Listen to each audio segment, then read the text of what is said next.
lot of questions about Christianity, and it just wasn't for me. And then I also went through confirmation when I think I was like 13 or 14. That's basically where you like reaffirm your faith. You go to classes like once a week, and you basically relearn Christianity, kind of get like baptized again. So I went through that, and one thing that really stuck out to me through confirmation was that one of my confirmation teachers actually was very honest with us and said that there are parts of the Bible that are false, and we don't know what parts that is, because she kind of explained that it was like a game of telephone where it was passed down for many, many years before it was written down. There wasn't really much preservation, so that's just what I was told. Honestly, I was very grateful for the honesty. And now, when I reached the point of adolescence, probably when I was about like 15, 16, maybe around there, I really started to question religion. I think like for most kids, it was a very angsty time in my life, and I started to think about things a lot more deeply. I think this is a point in any person's life when you start to think about certain topics like existence and what happens when you go, basically. And so that was deeply unsettling.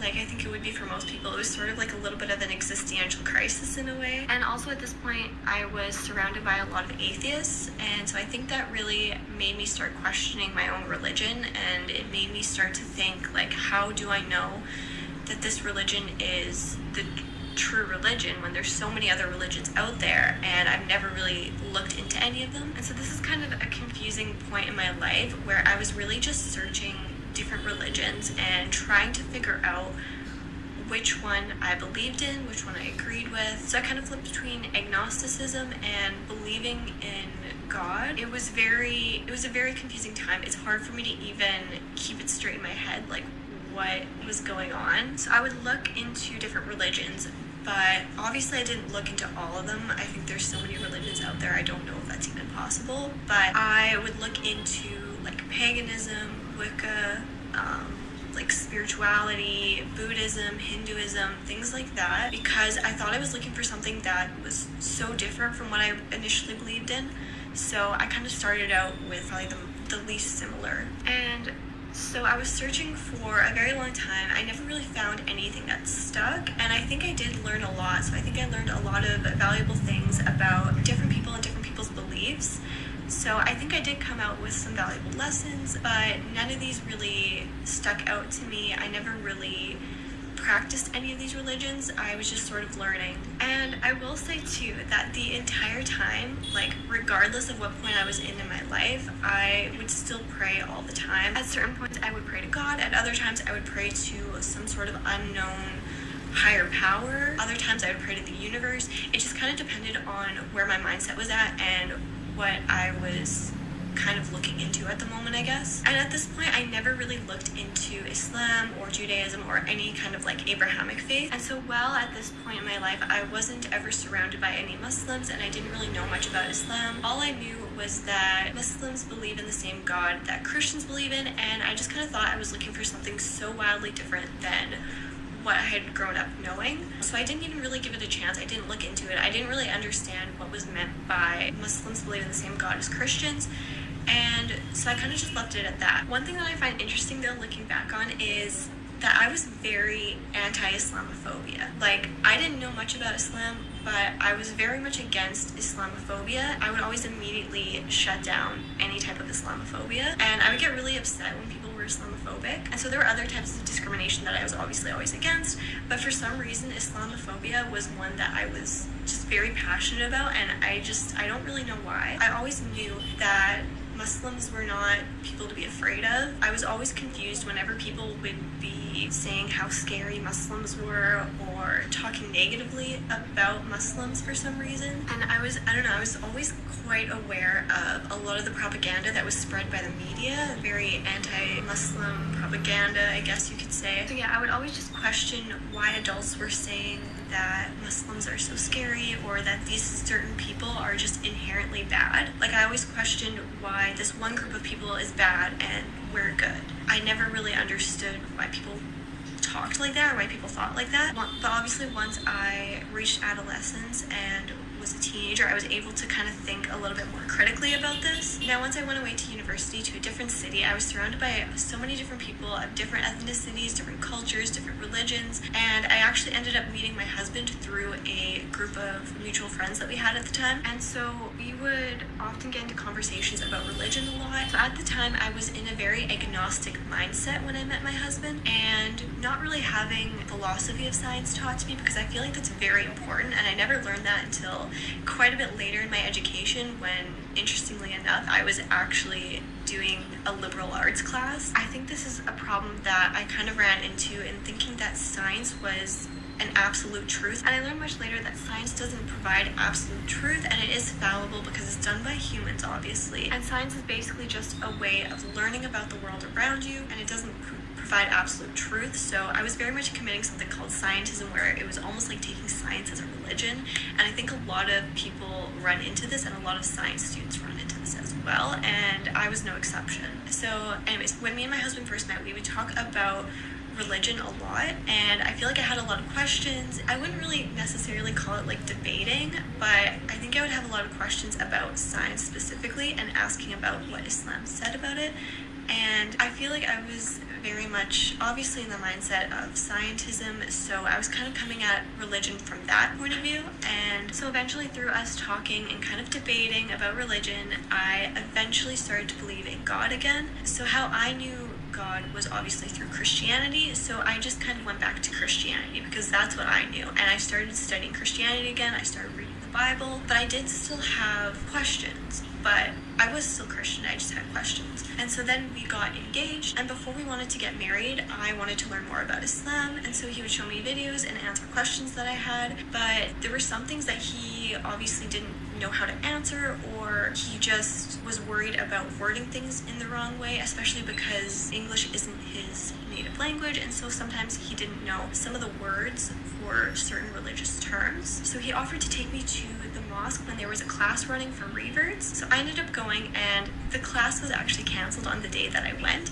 but there were a few reverts who were there who thought that the class was still on for some reason. And so I ended up talking to this lady. And so this lady had been Muslim for, I don't know, maybe like 15 or 20 years. I can't remember exactly. And she was a white Canadian lady. This is the first time that I actually ever met a revert or a Muslim that was white. So for me, that was actually like a really interesting experience. And it showed me that, you know, that there are white people who are Muslim, when the only Muslims that I ever saw were not white. So yeah, I was talking to this lady. She was showing me the basics of Islam, about the pillars. She also grabbed me some pamphlets. So she got me a pamphlet, I think, on the pillars of Islam, and then I think there was another pamphlet on sort of the scientific evidence for Islam. That one was actually a really important one for me, because before then it was hard to kind of figure out how science and religion can kind of coexist. And she also wrote down on a paper different YouTube channels to check out and YouTube videos. And she also took me to the prayer area, and I was able to watch people pray and see how they prayed kind of in a congregation. And so that was really interesting to me to see that for the first time. So when I went home, I did eventually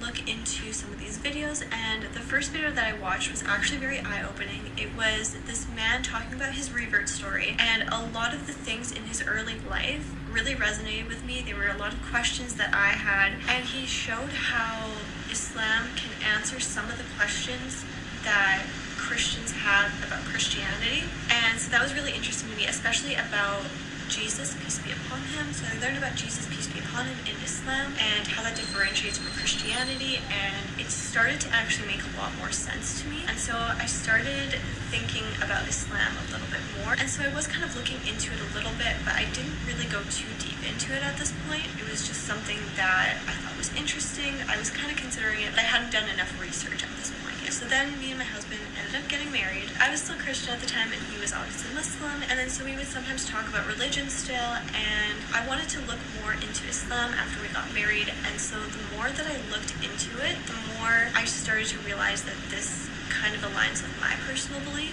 It was something that I was starting to agree with. And so I would always watch videos. I would read free resources that I found online, because I was an avid reader through most of my life, reading really did help me because I was able to read a lot of books on the topic, and so I would read things like the Quran, which was recommended to me, and at first it was just I was just trying to understand. Every little bit that I would learn, I would want to know more, and so I would keep searching more and more about Islam just to find out what Islam says on certain things, and I would watch debates, I would watch lectures, I would watch just different things to try to learn more. And I was very fascinated specifically with stories of the prophets, peace be upon them, because I liked to hear the differences between Islam and Christianity. And I think because I've always been somebody who's been so curious about the world around me, and I think this wanting to learn more about different people and cultures and religions, and I think this is something that honestly everyone has to a certain degree, so I think that really helped me. And it's kind of funny because I was talking to my husband recently, and I was reminded of how I used to kind of hide my learning, like not really hide it, I wasn't really trying to hide it from him, but it was something that I kind of wanted to do on my own. And so I would be like on my phone reading something or watching something, and my husband would kind of, I guess, notice that I was looking into this but kind of trying to hide it a little bit at the same time. So I would like wait till he would like go to work, and I would like watch these videos and things like that. But obviously like when I was around him too, I would kind of like be researching and like kind of like hiding it. Yeah, it's just funny that he kind of like knew this the whole time. But then there would be points when he would go to work and I would find something that was just so fascinating, and I would just start texting him. Like I couldn't hide it anymore, so I would just text him and be like, did you know this? Like this is so cool. And so we would just have a discussion like over text, like when he was at work, and I would be asking him questions and things like that. And so probably like 2 to 3 months into researching, I decided that I wanted to convert to Islam. I decided that this was what I really wanted. So I told my husband that, and I made the decision that I would be fasting that year during Ramadan. So I did, and the decision initially was that I was going to convert right after Ramadan. But that didn't really happen because of a number of things, honestly. It's kind of hard to describe this or to talk about this, but I feel like part of it was that I wanted to wear the hijab. Like I decided, because once I learned about the reasons for wearing hijab in Islam, I decided that that's what I wanted to wear, but I wanted to be able to wear it immediately, and I think that was kind of my mistake. And so part of it was that I was nervous because obviously when I'm wearing hijab, I have to kind of tell people that I'm Muslim. I'm very clearly Muslim if I'm wearing hijab. So I was kind of nervous in that way because while I didn't think most people in my life would react negatively, there's always that like 0.01% chance that they will. And another reason why I was kind of slow to convert was because I was worried that I wasn't good enough. Like I wanted to know how to pray 5 times a day and be able to do that 5 times a day, and I wanted to know more, and I wanted to just be an overall better person. And I think I was worried that I wouldn't be good enough to wear the hijab or to be Muslim, when really you can be Muslim and still be imperfect. You don't have to be perfect at everything. Nobody's perfect at everything. That's just how we are. Like as humans, we're not perfect. I think it took me like 2 years to actually convert once I decided that I wanted to. So by the time I did convert, I was able to know how to pray, and I put on the hijab pretty much immediately after converting. And so I was really worried the entire time, like the whole 2 years that I waited to convert. I was very concerned the whole time about the deeds that I was doing, like fasting and things like that. I was very concerned that maybe they wouldn't count, and I was obviously very concerned that, you know, anything can happen at any time, and I didn't want to leave this world as a non-Muslim. So that was always something that was in the back of my head while I was waiting so long to convert. Yeah, so 2 years after wanting to be Muslim, after deciding that I wanted to be Muslim, I finally took my Shahada. Yeah, it was just a really incredible moment for me. I was really happy. I think I like almost started crying, but at the same time, I didn't really feel different, obviously. But I don't know why, but I expected to kind of like feel different, to feel like all of a sudden like, oh, I'm a Muslim. But I didn't really have that feeling, and I think maybe because I had the beliefs already, like I already believed in Islam, like I didn't really feel like there was any starting point, like, okay, I'm non-Muslim, now I'm Muslim. So I think that's where I'm going to stop this. I think that's all that I really have to share at the moment. So I have been Muslim Muslim for, I believe, 2 years now. I'm excited to maybe share more of my experiences with you, and I also want to give a thank you for reaching 500 subscribers. Thank you to anybody who subscribed, commented, liked, or even just watched any of my videos. It is very motivating, honestly, and I am very excited to share more of my journey with you. If